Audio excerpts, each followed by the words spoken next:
Hello and welcome to another episode of The Rare Agent, where we peel back the curtains on all things real estate. I am your host, Jennifer, and today my co-host is Kelly. Christina is off at the Queen Bee Summit, so yay, Christina. Hope you're having a great time with the lovely ladies. So we're all about collaboration over competition on The Rare Agent, and today we have with us a very special guest, Naomi Mayes, a natural-born beauty and one hell of a hustling realtor. Naomi can be found most of her days running around the city, working tirelessly for her clients, leaving Uber Eats uneaten.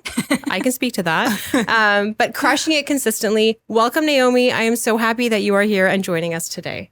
Thanks, Jen. Thanks, Kelly, for having me so much. I hope you guys enjoyed your poke bowl the other day. And it was delicious. It was like I was totally fangirling all over you because I was like, oh my God, there's a poke bowl in the office. In the true Naomi spirit, she was just so busy that she had to leave before her Uber Eats even arrived. So Jen and I got the blessing of her poke bowl the other day. As soon as I left, I got the call from Fatima too saying, your poke bowl's here. I'm like, it's Kelly's now. Well, it was delicious. It really was. Thank you. I'm glad. Your loss, but probably your win because you're crushing it in real estate. Like every day, I consistently see you on social media, posting away what you're up to, in terms of like showing your clients things and doing all kinds of fun real estate activities. So before we dive into that, I wanted to start with perhaps a little bit of a story so that everyone knows who you are, how you got here, Absolutely. how long in the business. Yeah, Tell absolutely. us your story. So I am actually from Vancouver, BC. I moved here this is 5 years now coming up. Well, just 5 years now in June. And I originally came under like another company and then I began my real estate career. This is now going into my fourth year. I found... Ooh, I don't know if I want to. So I originally started and said, coming into the business, I was like, you know what? I'm going to do it all myself. I'm going to do it for me. I don't need anybody else. I don't want to be a part of a team, all these things. But of course, being from Vancouver, I didn't have a huge network to go off of. Sure. So I was scrolling through Instagram. I was like, who is at the brokerage that I'm currently at? Who is doing well? Who needs my help? So I slid into Justin's DMs and said, hey, you look like you're doing awesome. Do you need help? I think you basically need me. I love that. Then we Justin met, Bregman, for anyone who doesn't know who Justin Justin is. Bregman. Yes. Then we met, I think it was like a field on St. Clair, chatted it up. I basically said, you need me, you don't need anybody else. And from there, it was like easy going, honestly. The confidence is everything. Yeah. I love that. You knew. You're like, I'm going to kill it. Let's kill it together. Bring me on. Yeah, I wanted it all. And I could see that, and especially like being so new, it wasn't like I was going to go to someone and they were just going to give me leads. It was going to be, I have to go to someone that doesn't have time that I can be there for them. So yeah, it actually worked out really great. Like I was basically the only agent working with him at the time. So any leases that he couldn't take on, I would take them at that time. And then he started building his team and everything like that. I love that. Before we get into the hustle and bustle of the leases and the team, where were you before real estate? Were you just like one day, real estate's for me, I know I'm going to crush it? Yeah. So I originally back in Vancouver, I had started in going way back. I had basically come to Toronto for about 3 months of the summer thinking I need a vacation. I just need to kind of go and live my life.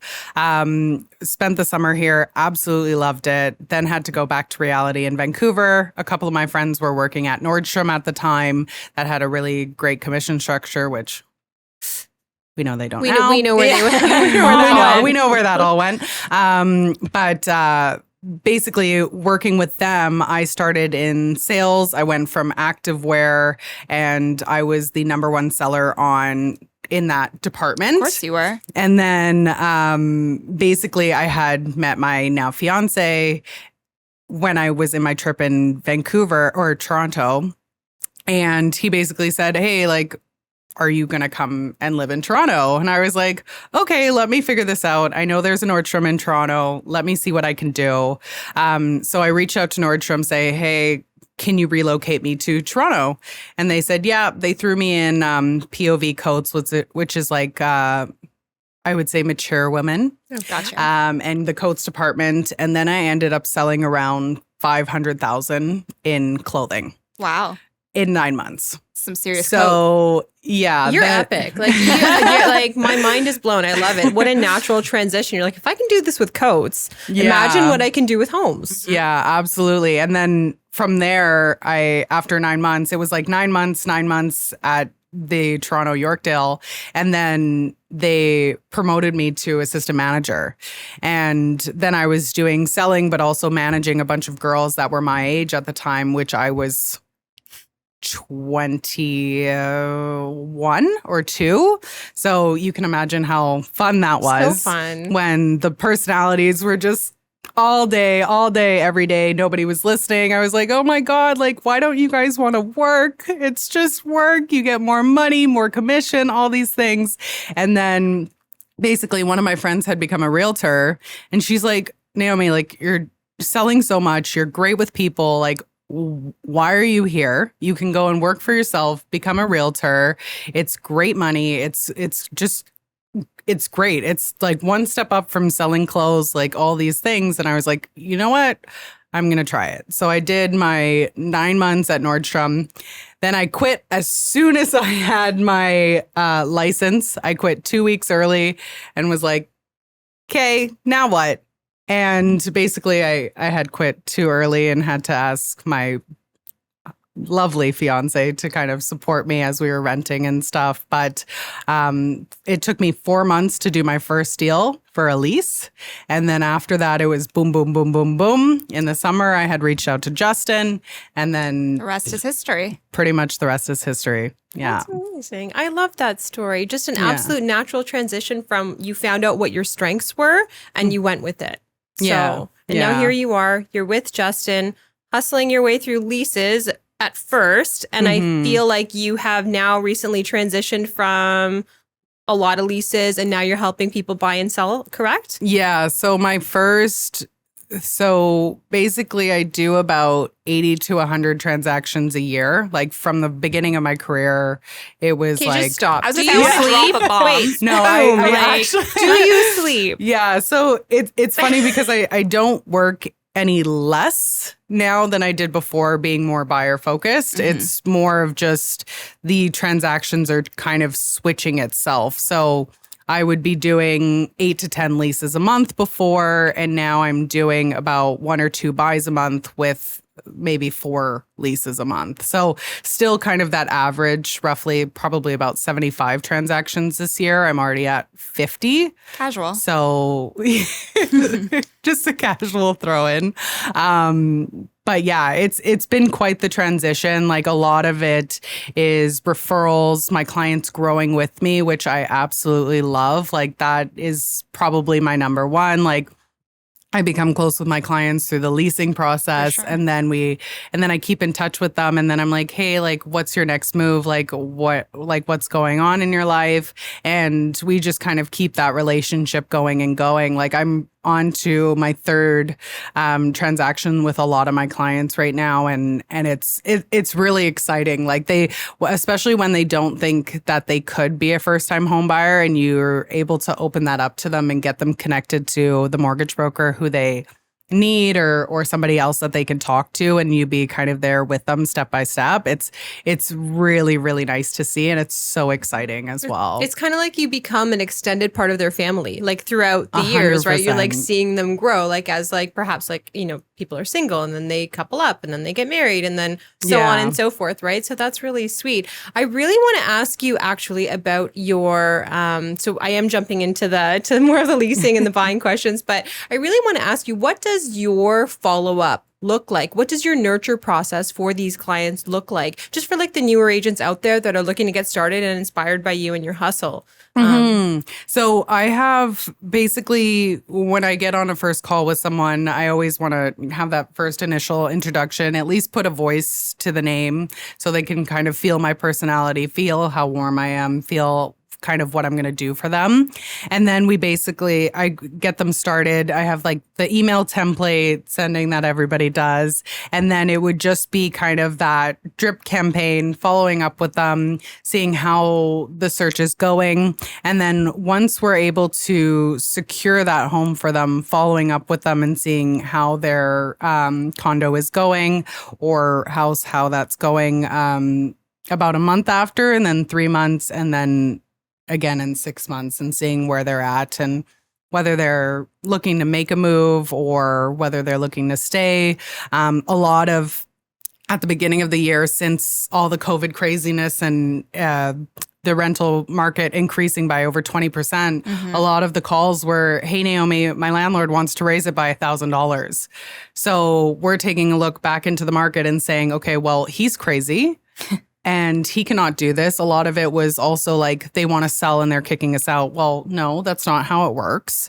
And really guiding them and holding their hand through that process and making sure like they know their rights, they're standing their ground, and making sure these people don't mess around with them, basically. Because, I mean, Toronto market, I would say, is especially for landlords, like a lot maybe uneducated, but the people that are educated like will kind of push the buttons and see how far they can go before somebody else steps in and says, hey, okay, brakes, let's rewind. And we're not doing anything without paperwork, and we know our rights. 100%. Like that's the number one. You don't mess around in Toronto. No. The Landlord and Tenant Board is definitely here to protect tenants. 10,000%. You know it. But also like on the other side of that as well, like my landlord clients, like them knowing, okay, how far can we push the buttons? But also like we need to do our due diligence when finding tenants and going like into their socials. Like it's like a crazy process. Like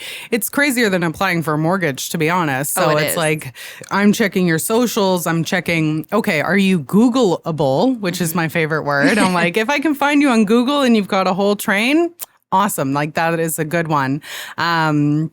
But yeah, just diving into their background, seeing how much we can know, and actually doing our due diligence. So can we pause right there? I don't mean to cut you off, but can we? I would love to know, like for all of the new realtors out there, what does a good tenant look like? Like, do you have bullet points if they need X, Y, and Z? Yeah. So the documents you need is credit score, full report, photo ID, the rental application completed, and then your employment letter. Ideally 2 to 3 pay stubs, but we can work without it. That ideal tenant would have 700 plus credit. I'm pretty lenient on the 780 because it's still in that good range, but 700 plus credit. Their income is 3 times the amount of their entire rent for the year. So that would be the main one. That's kind of, if you've played around with mortgage numbers, that 33%, and making sure that they're comfortably affording it. But of course, with our market these days, I think it's important to be a little bit more lenient as well. Maybe they have additional support from parents. Maybe they have additional income, because everybody has a side hustle these days too. This is so true. For sure. And you take it beyond that, though, and you actually go on their socials and like check out their profiles. Like, okay, do you look like a always or a little bit of a weirdo or not? Or yeah. So when I do the vet for my clients, basically I'll get on a phone call with them, just briefly run them through the profile and say, okay, do you want me to do my due diligence? Are you happy with this profile? Like they may have 2 kids, or they may have pets, or they may have all these things. Like, what are you looking for? Is this kind of ideal for you? And then I'll dive into and do all the research. And then I'll basically send you an email with every Google article I found on them.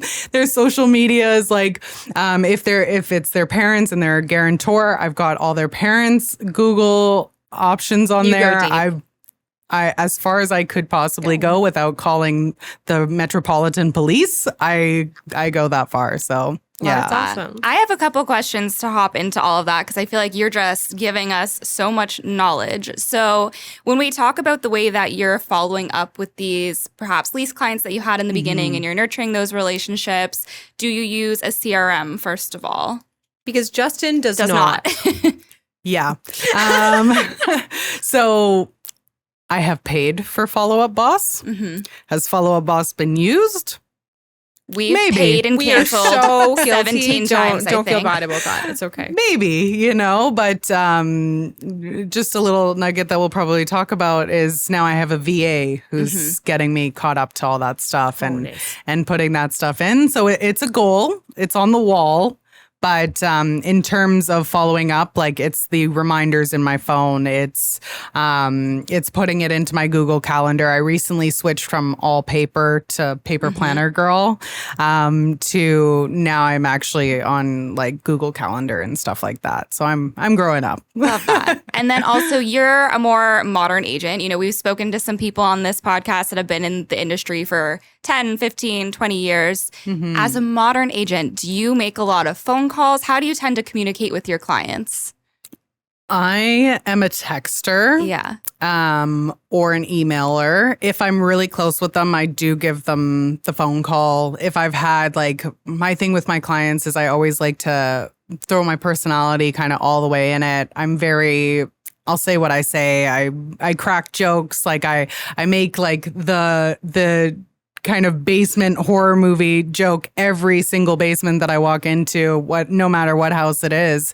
And having that kind of good relationship with my client, then I'll call them no problem. If I know that they're busy people, I'm not going to try and call them. Like if I know like they're working at like Deloitte or something, or they're working 24/7, I'm not going to call them because I know like you've got other things right now unless we're actively looking and I need to send you a property immediately. I feel like sometimes it's actually like it's put in your face that you should, be making the phone calls and touching them that way. And like that's like the best way to like nurture them. But here's the thing, in modern day life, it just doesn't work. So it's going to be a text, it's going to be a WhatsApp, it's going to be like a DM. Like the easiest way to contact you so that you can go about your clients can go about doing their busy day things and you can get stuff done meanwhile for them in the background. Like just roll with whatever works for you and your clients. Social media is also kind of those touch points as well. Like if I'm consistently posting like which property I'm in, like my updates and everything, like all those people that I know are busy, like at the end of the day, they may be scrolling, like they'll know, and then you're still at top of mind. For sure. I think that's really important as well, because if it's a text, like we all open our phone and be like, I'll respond to that later, and then it's gone, right? And then that social media, if you posted, then they look at the social media and they're like, oh crap, I forgot to respond to Naomi. Let me respond, or something like that, right? I do that as a person. The amount of times I'll see someone's Instagram and be like, oh my gosh, I didn't answer them today. And then they hear from me. So that is a real thing. Yeah. I know we kind of dove ahead. I actually kind of want to go back. I know obviously you've transitioned into buying and selling more so than leasing. But again, we do like to give value to those newer agents as well. So at the beginning, if I just got my license and I'm like, that sounds great, I want to do the leases. How were you finding the leases? I know Justin perhaps passed some off, but I know you found some on your own. Yeah. So when I first started, my first lease was actually like a colleague from Nordstrom, and she kind of trusted me, and then it went really referrals after that. So as I've kind of grown, my friends are being like, they're starting to get into that moving phase and stuff like that. So, or they'll throw my name to somebody else that they know.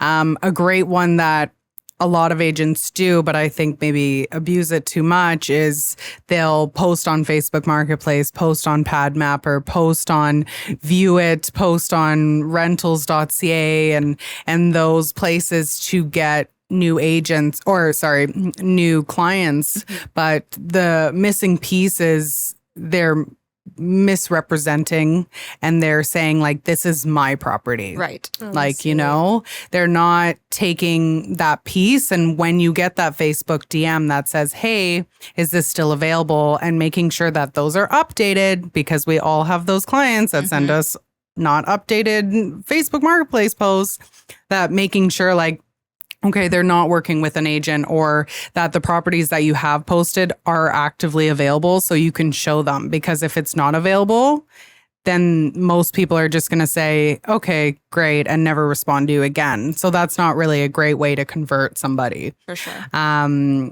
Yeah, a lot of it was doing that. And then I would have my own basement lease, which I would then convert leads and fully rent it off from Facebook Marketplace and stuff like that. So I would take anything and everything. Like when I first started, I was doing leases off of Sherbourne for like $1,300 for a studio apartment. Like I was everywhere. There was no kind of limits to where I would go. I've done leases in Milton.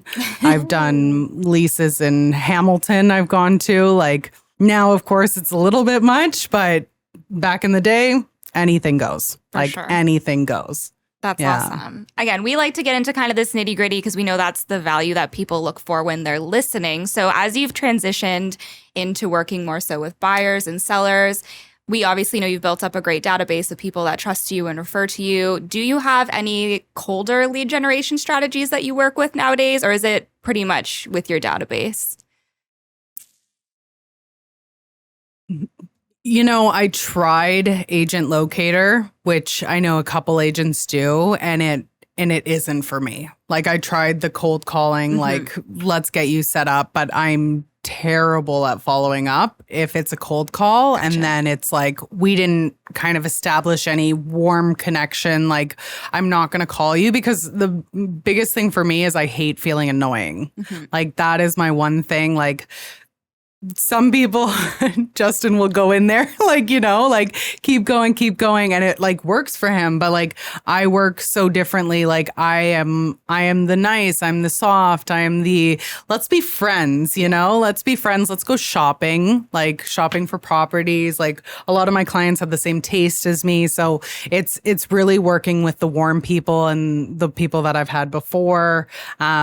I'm majority referrals, 100%. Where do you find your clients are gravitating towards in terms of neighborhoods in the GTA to buy now?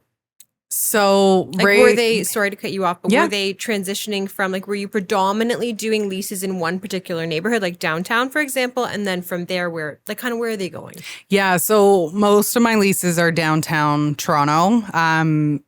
If it wasn't in, like, Toronto surrounded by the four highways, then it was North York, because I live in North York. But not really anything outside of that. Maybe the odd Etobicoke, Mississauga, Hamilton, Milton, like those kind of things. But those referrals that I'm doing that for are from past clients.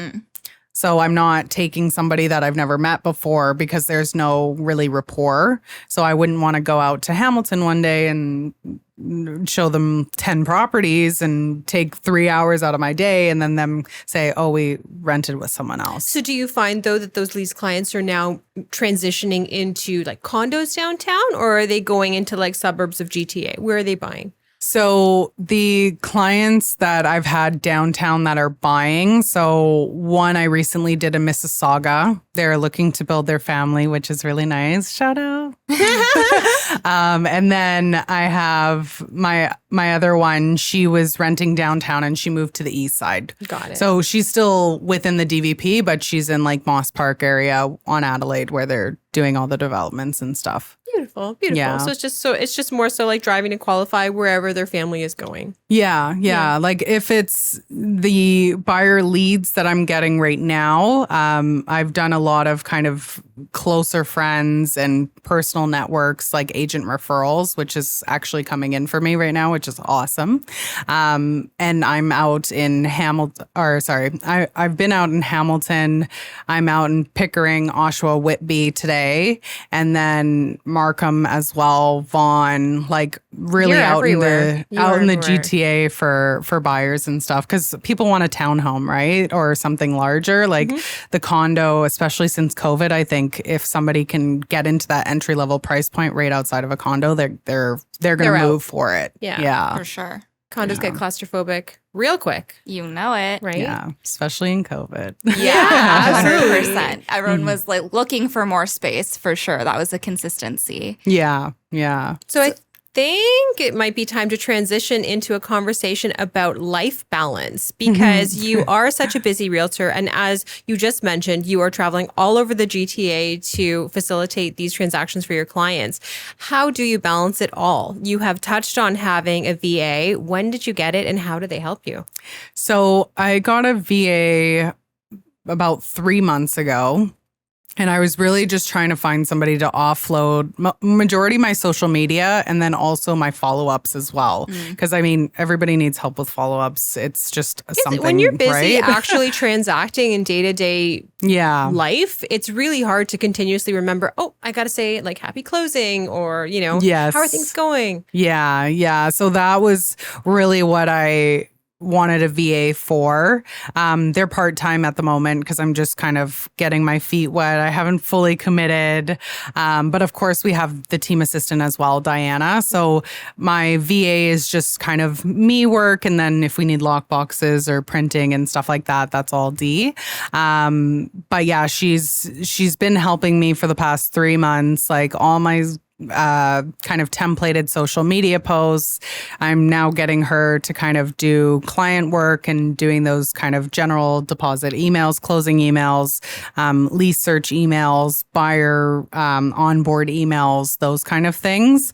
But it's helping. It's definitely a process. I think it's a huge learning curve for me as well, like having to get my mind back into making time to train someone because I've brought her on to help me and I have to help her first. So that's a huge learning curve for me. It's like, obviously she doesn't know anything about my work, right? So yeah, it's a learning curve and we're working on it. How did you go about finding her? Did she come recommended from something? Is she in country or is she? So she's in the Philippines. Okay. She is through this online platform called Wing Assistant. Okay. So it is a VA platform. Basically, you have a project manager and they monitor your VA to make sure that she's completing her tasks. There's an app for it as well. You can talk to them via chat. You can upload like your kind of video tutorials so she knows how to do things, remembers things, all the uploads, all the kind of workflows as well of tasks and daily tasks that she needs to do. And they did all the vetting and interviewing for her as well because I didn't have time for that. So I tried other things, but that the Wing Assistant seemed like it was the best fit for me. And it had a focus like real estate assistant that they were able to provide me with. That's nice. There was a lot of credibility behind the company that actually provided that VA. So that's good. That's awesome. Yeah. So that's helping you somewhat, but we do know that the balance is hard when you're such a hustler and you want to get things done. You also have a fiance and a dog and you're living life. How's all that going? It's good. So he was always an entrepreneur and self-employed. So he really understands what my life is like. Like, it's definitely tough here and there, not gonna lie. Like, we definitely say, okay, like, do you have time for me this week? And I'm like, yeah, it's Sunday after 8:00 for 2 hours. And like for this weekend, we're going to the jazz festival. And like, I'm like, I've got 3 hours for you. That's like, awesome. I put everything aside. And he's like, oh, but like a date? And I'm like, that's the date. Like, we're going, that's the date. Like, it is tough. Like, but him being an entrepreneur as well, like he is always go, go, go, go, go. So the last almost 6 years that we've been together, like it's normal. It's our norm, right? What's his business of choice? So he is an R&B singer and goes by Sage I kind Harris. of knew that. I was going to say he pops up on my Spotify here and there. Yeah, and he also owns the Saturday Life brand. So he owns 3 barbershops as well. Oh, very so that cool. basically pays for his music, and then he's able to do music full time, and he's amazing. That's amazing. You guys are such a power couple. I love that. Yeah, he's like, we definitely bounce off each other, and like he's the more social one of me, like, or of the two of us for sure, which is funny because I'm the realtor, but I say that all the time. You're not alone. It's yeah, okay. he really like brings out the lighthearted, like fun side of me. And he's like, relax, like, it's fine. Like, stop working. It's fine. Like, it'll be there kind of thing. So That's nice. yeah, but it's definitely like, it's always work. It's go, go, go. Like if I'm working on letting myself decide my schedule instead of my clients decide my schedule, which has been a huge transition process for me. Like like today was almost kind of some time, but like, of course, the podcast, and then I'm going out to Whitby for showings, and that's considered a light day. So, yeah, always a lot going on, but it's okay. I know that's a big shift for a lot of agents because at the beginning, you are in that go mode where it's like you kind of almost take everything that comes your way. You don't like to say no to clients. You're worried they're going to abandon you. But as you grow and establish yourself and get more comfortable in your career, it's like, no, I need to provide some boundaries to my clients, and they'll respect that because they respect me and they want to work with me. And I know that's a tough shift for people to go through, for sure. Yeah, we hope they respect us. That's kind of what it is. Like, I'm always like shaking in my boots when I'm like, I'm not available that day. Like, and it's like, oh, like, you know, the classic, like, we're with a client. You know, like it's like we're actually, we have an appointment, like we've got this, right? So it's never like, I do want to enjoy my evening off. Like even my engagement party. Oh my God. I was like, I have clients all day, and then they see like my stories and everything, but they understand, right? So yeah, I think that's another struggle that realtors have of thinking that we do need to be working 24/7 and our clients expect to see us working 24/7. But every other career, people know you have time off and they give you time off. Yeah, there's no time off. Even vacations. Only real estate is it okay to like message somebody at 10 p.m. and be like, hey, can we see this property tomorrow at like 9:30? Yeah. Yeah. No, you know, and it's about how do you like bring it back to them. In my personal business, I do like to give people a couple of different options. Be like, I'm so sorry, I'm not available this time, but I am available at X or Y time, and kind of give them two options, hoping that usually, I don't know, it's backed by science or something. They will go ahead and pick one of them. You have had the clients obviously that are like, no, that doesn't work, and then you know, it's kind of like that conversation where like, should they be my clients? I mean, but you have to get there, right?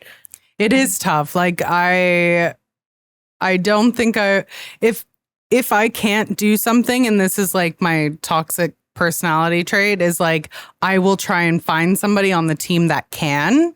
And clients don't realize that we are paying people to go and show you these. So they're like, yeah, okay, you're not available. Just get that other person that time or this other person. It's not like, sorry, like this is costing me like $50 a showing. Like it's like, you're obviously not telling your clients that. So it's really hard once you've given them that little nugget that they're not going to be like this. Yeah. And take advantage of it. So 100%. yeah. On that tip, I do know. So we didn't really touch on how the team dynamic works for you guys. So how do you enjoy working for a team? Do you recommend that new agents start out, you know, on their own, kind of like you did, or just, you know what, skip that step and then go right to the team? How does it work for you guys? Absolutely. I think it depends on, I guess, what your network looks like. I would say a lot. Like for me, obviously being from out of town and not having anybody other than my Nordstrom girlies, like it's kind of like, okay, who else am I going to talk to? Because all my social media following was back in Vancouver.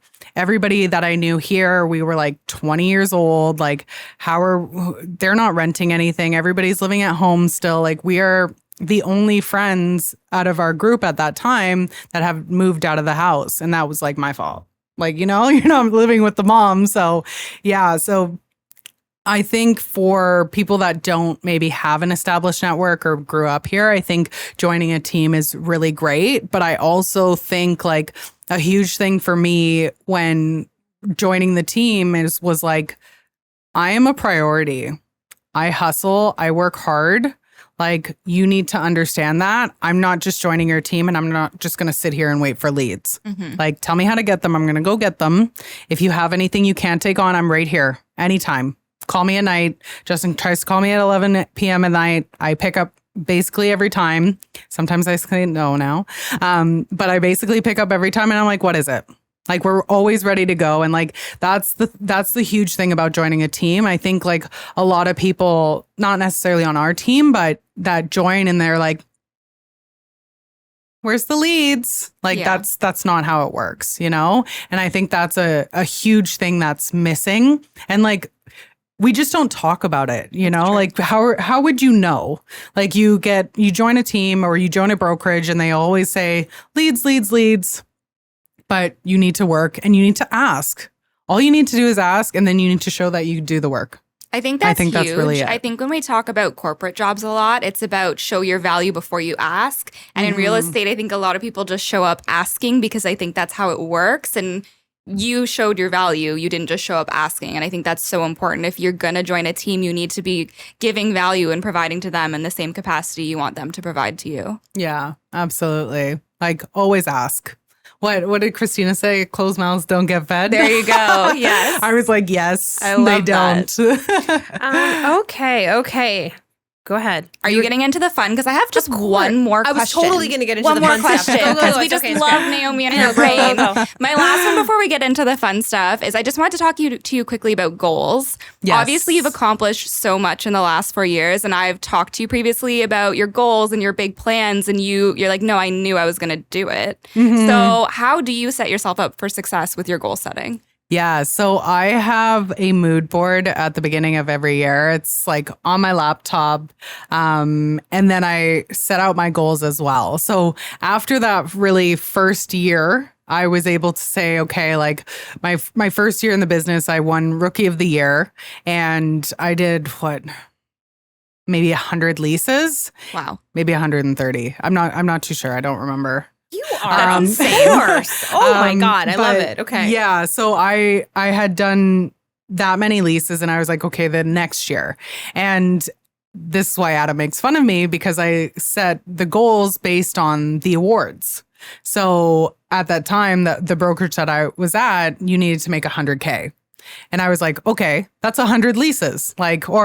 Well, with team splits, I mean, that's like 150. So I was like, okay, let's do this. This is how many buys I need. This is how many leases I need, blah, blah, blah. And then we ended up coming to Rare.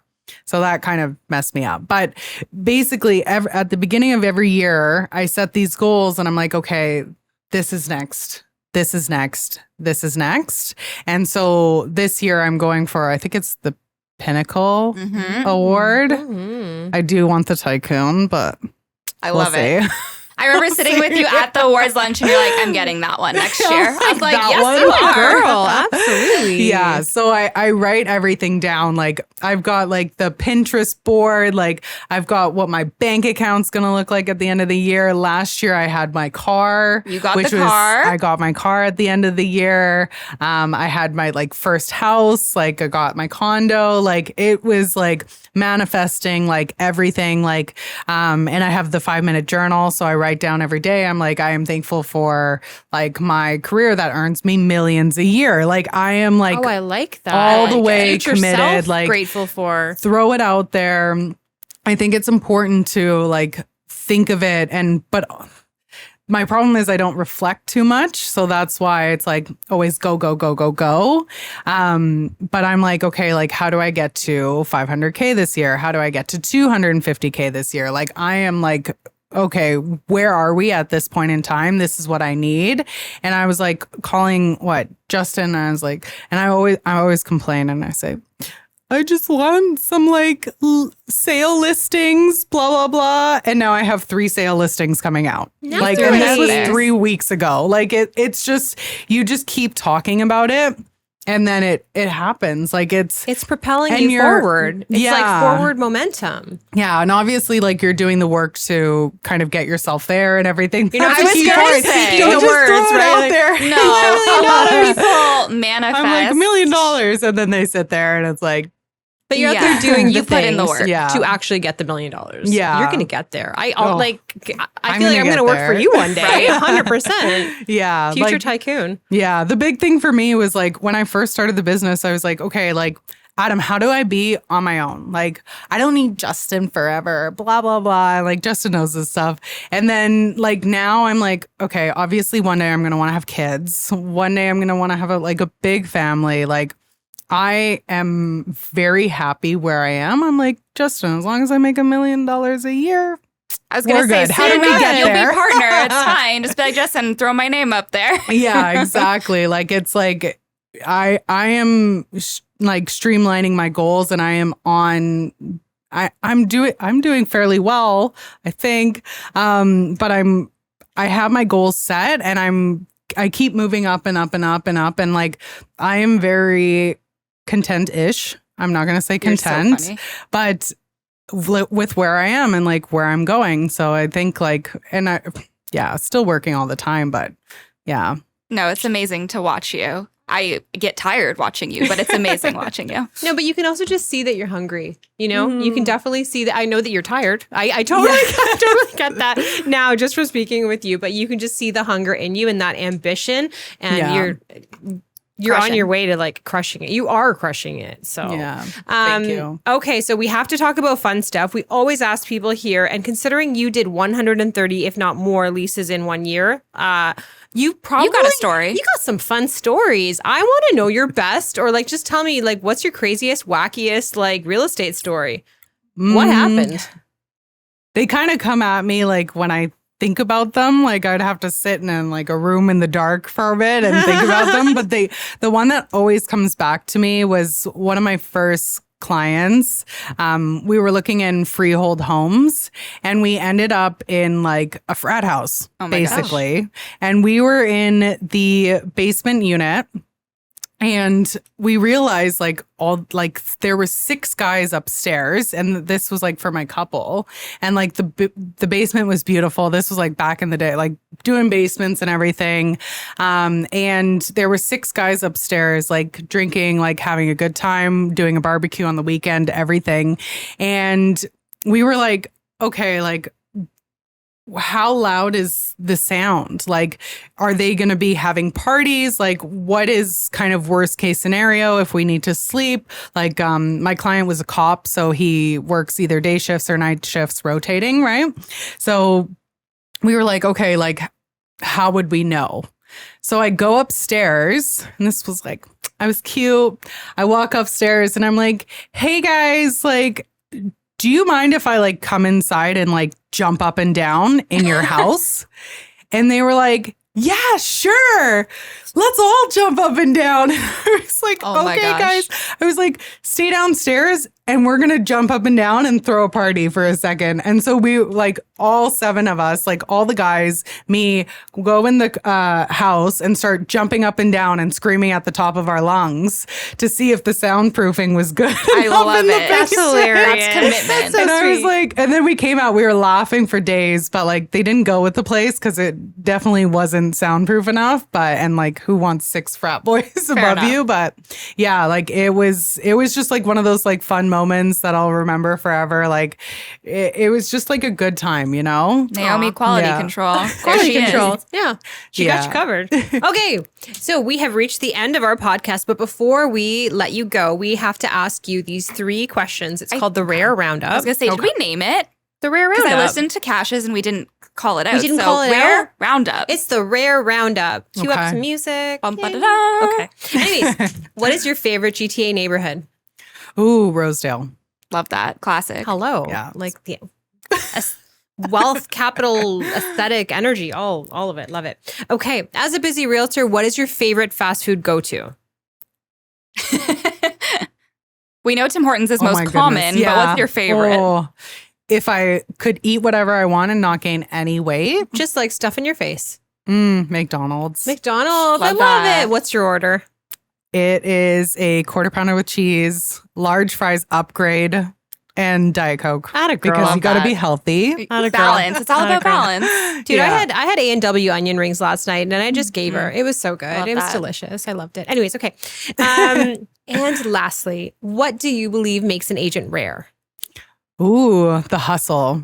The hustle, the entrepreneurship, like you are the best and you know it for sure. That's a rare agent. I love that. And you embody that every day. Since the moment we met you, we were like, Naomi is a superstar. We're obsessed with her. Like, who we is love this it. girl? I'm obsessed with you. Like you do epic things. So Thank you, guys. So Yeah. thank you so much for coming and Thank you sharing your for having knowledge. me. If anyone out there is a new agent, listen to this episode. So many good nuggets from starting to transitioning through the career.